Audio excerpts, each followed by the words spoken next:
안녕하십니까. 울산교회에서 온 김대중 목사입니다.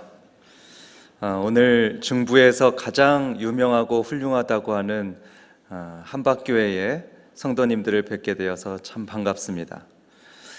저희 아버지는 충청도 분이십니다. 충청남도 당진군 시곡리, 여기가 저희 아버지 고향인데요. 그래서 오늘 충청도 분들을 만나게 돼서 더욱 반가운 것 같습니다. 저희 이 충청도 아버지를 소개하면서 오늘의 설교를 시작하기를 원합니다. 저희 아버지는 서예가이십니다. 그리고 은퇴하신 안수 집사님이시고요. 또 말씀드렸듯이 충청도 분이십니다. 성향이 어떨 것 같습니까? 점잖으십니다. 말씀을 함부로 하지 않으시고 점잖으십니다. 그리고 속정이 아주 깊으십니다. 표정은 별로 변하는 게 없이 담담하시고요. 또 사랑한다는 말씀도 거의 안 하시는데 속마음은 봄날처럼 너무나 따뜻하신, 속정이 깊으신 분이십니다. 그래서 사람들에게 싫은 소리를 거의 못 하십니다. 그런데 이런 아버지가 저에게 정말로 엄하게 하신 적이 있었습니다. 너무나 엄하게 하셔서 눈물이 흘렀던 적이 있었죠. 초등학교 4학년 때인데요. 수학의 비례식을 배우고 있었습니다. 비례식 아시죠? 1대2는 2대4다 뭐 이런 것입니다. 그런데 저는 그게 그렇게 이해가 안 됐었습니다. 아니 1대2가 왜 2대4냐? 이게 그 당시에 저희 머리로는 도무지 이해가 되질 않았습니다. 이해가 안 돼서 못 풀고 있으니까 아버지께서는 엄하게 목소리를 하시면서 또 풀라고 하시고, 그것도 못 푸냐고 또 풀라고. 그래서 결국에 저는 눈물을 주르르 흘리고 말았습니다. 다시 말씀드리지만요, 아버지께서는 평생 남에게 싫은 소리를 한 번도 해보지 않으신 분이십니다. 속정이 아주 깊으십니다. 그런데 왜 그때 저에게 그렇게 엄하게 대하셨을까요? 왜 그렇게 엄하게 눈물까지 흘리게 만들 만큼 훈련을 시키셨을까요? 이유는 간단하죠. 저를 사랑하는 아버지시기 때문입니다. 제가 아들로서 잘 되게 하시려고, 그래서 저에게 그렇게 훈련을 시켰던 것입니다. 하나님도 마찬가지입니다. 하나님은 우리 아버지이십니다. 믿으십니까? 네, 우리 하나님께서는 우리를 너무나 사랑하시는 아버지이시기 때문에 우리를 훈련시키십니다. 히브리서 12장 8절을 보시면 오늘 본문인데요, 이런 말씀이 있습니다. 징계는 다 받는 것이거늘 너희에게 없으면 사생자요 친아들이 아니니라. 여기서 징계라는 단어를 보겠는데요, 헬라어로 파이데이아라고 해가지고 아이들을 훈련할 때 쓰이는 단어입니다. 그래서 종종 훈련으로 번역되곤 합니다. 여기 문맥으로 볼 때도 이 징계라는 단어는 훈련으로 번역하는 것이 더 적절하게 보입니다. 그래서 이렇게 훈련으로 바꿔서 다시 읽어보면 이렇습니다. 훈련은 다 받는 것이거늘 너희에게 없으면 사생자요 친아들이 아니니라. 여러분, 이 말씀에 따르면요, 훈련 받는 사람이 하나님의 자녀인 것입니다. 우리 생각에는 훈련을 하나도 안 받으면요 편하고 좋을 것 같죠. 그런데요, 그런 사람은요 사생자라고 합니다. 하나님의 친아들이 아니랍니다. 그러니까 만약에 어떤 사람이 품성도 좋지도 않고 맨날 나쁜 짓만 하고 돌아다니는데도 만사형통하고 또 편안하다, 그러면요 여러분 그런 거 보시고서 너무 부러워하지 마십시오. 그 사람은 하나님의 자녀가 아닌 것입니다. 끝내 멸망한 사람입니다. 하나님께서 그냥 내버려 두시는 겁니다. 그렇기 때문에 한박교회 성도 여러분, 인생의 모진 훈련을 받고 계십니까? 질병으로 고생하시고 배우자 문제로, 그리고 자녀의 문제로, 온갖 어려운 문제로 힘이 드십니까? 정말로 어려운 말씀을 드리겠는데요, 우리 성도 여러분, 그런 훈련은 여러분이 하나님의 자녀라는 증거입니다. 하나님이 여러분의 진짜 아빠가 되셔서 여러분을 훈련시키는 거라고 믿으시기 바랍니다. 우리 한박교회는 아멘이라는 소리를 많이 못 하시죠? 점잖은, 아멘이라고 하셔도 괜찮습니다. 모든 훈련에는 목적이 있습니다. 목적 없는 훈련은 하나도 없습니다. 그렇다면 하나님께서는 왜 우리를 훈련시키실까요? 우리를 이렇게 힘들게 훈련시키는 목적이 도대체 뭘까요? 본문을 통해서 우리는 우리의 훈련 속에 담긴 세 가지의 귀한 목적을 듣게 될 것입니다. 함께 들으면서 저와 여러분이 겪고 있는 그 훈련의 목적과 의미를 함께 발견할 수 있길 바랍니다. 하나님이 우리를 훈련시키는 목적, 그 첫 번째는 죄를 없애기 위해서입니다. 죄를 없애기 위해서 우리를 훈련시킨다, 이것입니다. 1절 보겠습니다. 1절 중간을 보시면 모든 무거운 것과 얼매이기 쉬운 죄를 벗어버리고 라고 되어 있습니다. 이 벗어버리고, 이거를 원어로 보면요, 명령형으로 되어 있는 것을 보게 됩니다. 영어로 보면 죄를 벗어버리라, 이렇게 명령형으로 써 있는 것을 봅니다. 그렇다면 여러분, 지금 이 글을 읽는 사람들이 어떤 상태에 있다는 말일까요? 무거운 죄를 입고 있다는 것입니다. 죄에 얽매여 있다는 말입니다. 그렇게 죄에 얽매여 있으니까 그 죄들을 벗어버리라, 이렇게 명령하고 있는 것입니다. 그렇습니다, 여러분. 죄는 우리 그리스도인들의 삶을 얽어맵니다. 우리를 묶어버립니다. 어떤 죄가 있습니까? 음란의 죄, 그리고 험담하는 죄, 누군가를 미워하는 죄, 탐욕, 시기, 이런 죄들은 자꾸 짓게 되죠. 자꾸 지으면서 습관이 되곤 합니다. 습관이 되어서 우리를 못 벗어나게 꽉 묶어버리는 겁니다. 아무리 발버둥 쳐도 빠져나가지 못하게 우리를 묶는 것, 그게 바로 죄라는 것입니다. 여러분, 성도가 만약에 이런 죄들에 매이게 되면 어떻게 될까요? 하나님의 일을 할 수가 없습니다. 예를 들어서 어떤 목사가 죄에 심각하게 매여 있게 되면요, 그 목사는 하나님의 일을 할 수가 없습니다. 그리고 여기는 가정교회잖아요. 목자님이 만약에 어떤 죄에 심각하게 매여 있게 된다면 그 목장은 보나마나입니다. 그 목장 될 수 없고요, 하나님의 일 그 할 수 없습니다. 여러분, 만약에 우리가 그렇게 죄에 매여서 또 종노릇하면서 살아가고 있다면 그걸 보는 하나님은 어떻게 해야 될까요? 그걸 보시는 하나님은 무엇을 하실까요? 훈련하십니다. 그때부터 훈련에 들어가는 것입니다. 훈련을 통해서 우리가 죄를 회개하게 만들고, 그래서 죄를 벗어버리도록 도와주십니다. 예를 들어서요, 여러분 빨간 모자 조교 아시죠? 예, 빨간 모자 조교.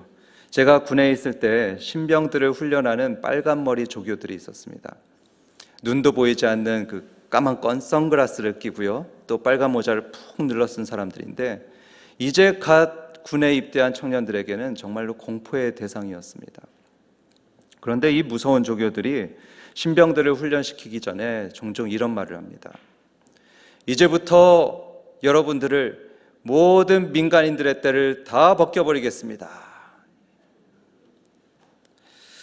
이게 무슨 말이냐면요, 지금까지 청년들이 어떻게 살았습니까? 건들건들대고 눈도 풀리고 패기도 없고, 이런 모습들을 훈련해가지고 다 없애버리겠다는 말입니다. 여러분, 정말로 그렇게 되었을까요? 여기 군에 다녀오신 분들은 아실 겁니다. 예, 대부분 그렇게 변합니다. 예, 그렇게 변하는데요, 사람들이 어떻게 훈련을 받습니까? 앞으로 굴러 뒤로 굴러 앉아 일어서 이렇게 막 정신없이 훈련을 받다 보면 이 청년들이 변하는 것을 보게 됩니다. 짝다리 짚고 건들건들대던 모습이요, 쫙 바른 모습으로 되고요, 또 썩은 동태 같던 눈이 초롱초롱하게 빛나는 용사로 변하는 것을 보게 됩니다. 이렇게 훈련은 사람을 새롭게 만드는 효과가 있는 것입니다. 저도 수년 전에 고된 훈련을 받아봤습니다. 어떤 사람에게 너무나 괴롭힘을 받았습니다. 너무 억울했었습니다. 얼마나 괴롭고 힘들면요, 제가 늘 소화불량에 시달렸고 등에는 담까지 왔었습니다. 사람들에게 하소연해보고 또 하나님께도 하소연해봤습니다. 그런데 아무도 도와주질 않는 겁니다. 심지어 하나님께서도 아무 말씀을 하지 않으셨습니다. 1년을 넘게 그렇게 억울하고 괴로운 일을 당하는데 더 심각한 건 빠져나갈 구멍이 보이지 않는 것입니다. 그때 여러 사람들이 저에게 말했습니다. 김 목사, 한번 회개해봐. 저희 장모님도 말씀하시더라고요. 김서방, 회개하게. 저희 아내까지 말합니다. 여보, 회개 한번 해보세요. 저는 정말로 듣기 싫었습니다. 아니, 내가 왜 회개를 해? 나는 잘못한 게 하나도 없는데, 잘못은 저 사람이 했는데 내가 왜 회개를 해? 이런 말을 했었습니다. 그러다가 기도원에 갔습니다. 너무 답답해서 기도원에 가서 하나님께 여쭤봤습니다. 하나님, 제가 도대체 뭘 잘못했습니까? 제가 정말 회개할 게 있습니까? 하나님께서 생각나게 하시더라고요. 김 목사, 너 남들 판단했지. 너 맘대로 할 걸로 생각했지. 너 교만했다. 그걸 하나님이 생각나게 하셨을 때 저는 회개의 눈물이 터져 나왔습니다.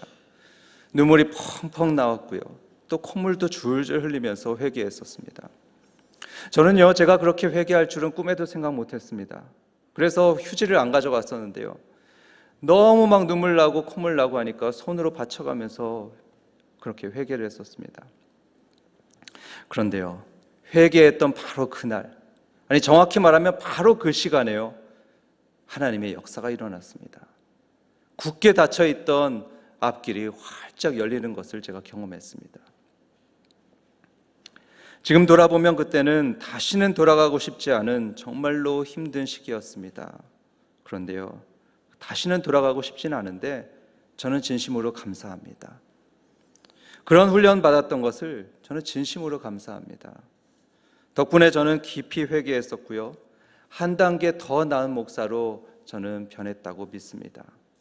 그게 없었다면 저는 아직도 교만하고 조금 덜 떨어진 목사로 남아 있었을 겁니다. 성도 여러분, 지금 혹시 힘든 시련이나 또는 훈련 가운데 계십니까? 그렇다면 이 말씀을 여러분을 향한 주님의 말씀으로 믿고 자신의 마음과 삶을 깊이 살펴보시기 바랍니다. 깊이 들여다보면요, 어쩌면 오래 묵어있는 죄가 발견될지도 모릅니다. 또 깊이 들여다보면 아직도 회개하지 못한 죄의 부스러기가 보이는지도 모릅니다. 그거 다 회개해야 합니다. 그거 다 하나님께 맡겨야 됩니다. 그러면 하나님께서 문을 활짝 여실 겁니다. 그리고 평안을 주실 겁니다. 회개한 자만이 누릴 수 있는 참된 평안을 누리게 되실 겁니다. 두 번째로 하나님께서 주시는 훈련의 목적이 뭐냐? 그것은 연단입니다. 연단. 하나님께서는 때론 우리를 연단하기 위해서 훈련하실 때가 있습니다. 그런데 여러분, 문제가 뭐냐면요, 훈련이 아무리 좋고 유익한다 해도 이 훈련이라는 게 정말로 힘들다는 것입니다. 너무나 괴롭다는 것입니다. 그렇지 않습니까? 11절을 다시 보시면 이런 말씀 있죠. 무릇 징계가, 여기 징계를 훈련으로 읽으라고 말씀드렸습니다. 이 훈련이 당시에는 즐거워 보이지 않고 슬퍼 보이나 합니다. 여러분, 여기 보십시오. 하나님도 인정하십니다. 하나님 주시는 훈련이라도 우리에게는 즐겁지 않다는 것입니다. 괴롭다는 것입니다. 누구에게나 힘든 게 훈련이라는 것입니다. 유명한 그 손흥민 선수도 그랬답니다. 손흥민 선수도요, 훈련이 그렇게 싫었답니다. 여러분, 손흥민 어떤 선수인지 잘 아시죠? 유럽의 그 빅리그에서 최고의 선수입니다. 득점 왕이었습니다. 축구로 따지면은 정말로 신의 경지에 올라 있는 선수가 손흥민 선수죠. 그런데 이런 손흥민 선수에 대해서 사람들은 타고났기 때문에 그렇게 잘한다, 이렇게 얘기들을 합니다. 그런데요, 여러분, 알고 보면 그게 아니죠. 그게 아니고 손흥민이 그렇게 된 것은 바로 손흥민 아버지 때문이라고 합니다. 그의 아버지인 손흥정 씨는 호랑이 선생님으로 아주 유명하다고 합니다. 아들을 너무 사랑합니다. 너무나 사랑하지만 훈련시킬 때만큼은 호랑이 선생님이 돼서 아들을 혹독하게 훈련시킨다고 하죠. 어떻게 혹독하게 하느냐 하면, 예를 들어서 한여름에 가장 뜨거운 날에도 매일 1000개씩이나 슛을 연습시켰다고 합니다. 왼발로 500개, 그리고 오른발로 500개. 여러분, 그렇게 훈련을 하고 나면요, 입에서 단내가 났다고 합니다. 그리고 가만히 서 있기만 해도 다리가 덜덜덜덜 떨렸다고 합니다. 손흥민은 이런 훈련을 좋아하지 않았습니다. 너무나 싫어했다고 합니다. 얼마나 싫어했으면 그런 훈련을 본인의 입으로 지옥 훈련이라고 표현을 했습니다. 우리의 인생 훈련도 그렇지 않습니까? 때로는 너무나 힘듭니다. 지옥같이 힘들 때가 있습니다. 하나님도 아십니다. 하나님도 우리가 힘들다는 거 아십니다. 그런데 여러분, 하나님이 아시는데, 우리가 힘들다는 것 너무나 잘 아시는데 왜 그렇게 하나님은 호랑이 선생님 마냥 우리들을 훈련하실까요? 그것은 우리를 연단하기 위해서입니다. 연단하기 위해서. 11절을 또 봅니다. 11절 보시면, 징계가, 이 훈련이 당시에는 즐거워 보이지 않고 슬퍼 보이나 후에 그로 말미암아, 이 그는 훈련이죠. 훈련으로 말미암아 연단받은 자들은 합니다. 보십시오, 여러분. 훈련으로 말미암아 어떻게 된 자들이라고 하죠? 연단받은 자들이라 합니다. 훈련 때문에 연단받았다는 말씀입니다. 여러분, 이게 바로 훈련의 두 번째 목적인 거죠. 연단하는 것입니다. 훈련은 우리를 연단합니다. 이 연단이라는 헬라어 단어는 그나조라고 하는데요, 영어의 체조라는 단어가 이 그나조에서 유래했습니다. 여러분, 체조 선수의 근육을 한번 생각해 보십시오. 어깨 근육과 다리 근육, 돌처럼 단단하지 않습니까? 그렇게 단단하게 만드는 게 바로 연단이죠. 그리고 그렇게 우리를 연단하기 위해서 하나님은 우리를 훈련시키는 겁니다.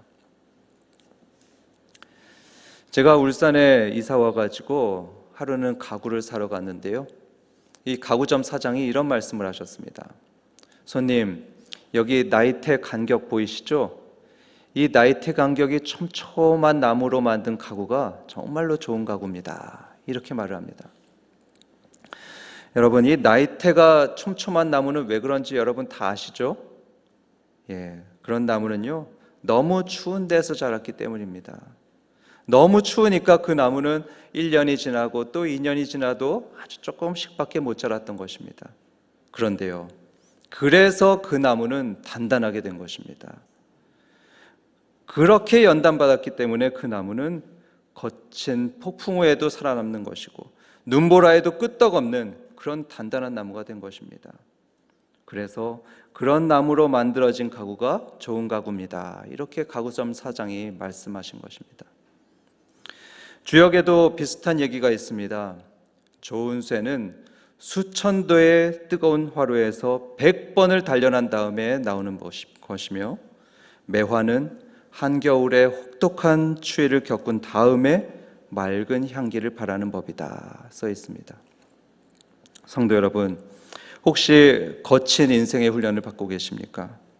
마치 지옥 훈련 같은 너무나 고통스러운 나날을 보내는 분 계십니까? 그렇다면 여러분, 그런 훈련이 우리를 연단한다는 것을 믿음으로 받으시기 바랍니다. 그 연단이 우리를 강하게 만들 것입니다. 또 그 연단이 우리들의 속사람을 더욱 향기나게 할 것을 믿습니다. 세 번째로 하나님이 주시는 훈련의 목적, 그것은 열매입니다. 열매. 하나님은 우리가 좋은 열매를 맺기 위해서 우리를 훈련시키곤 하십니다.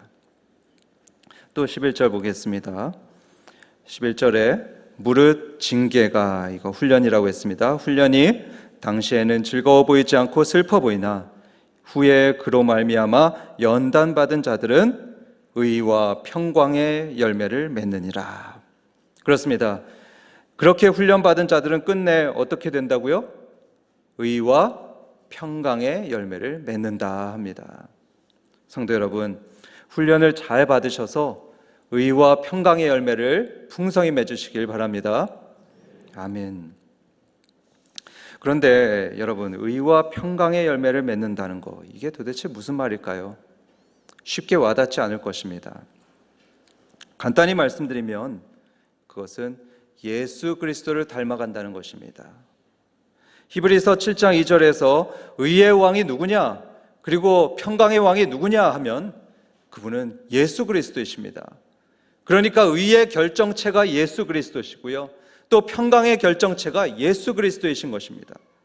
그러니까 의와 평강의 열매를 맺는 것은 예수 그리스도를 닮는다는 것을 의미하고요, 하나님은 바로 그것을 원하십니다. 여러분, 요즘 축구 선수들의 목표는 누구인지 아시죠? 손흥민 선수입니다. 그러면은 피겨 선수들의 목표는 무엇입니까?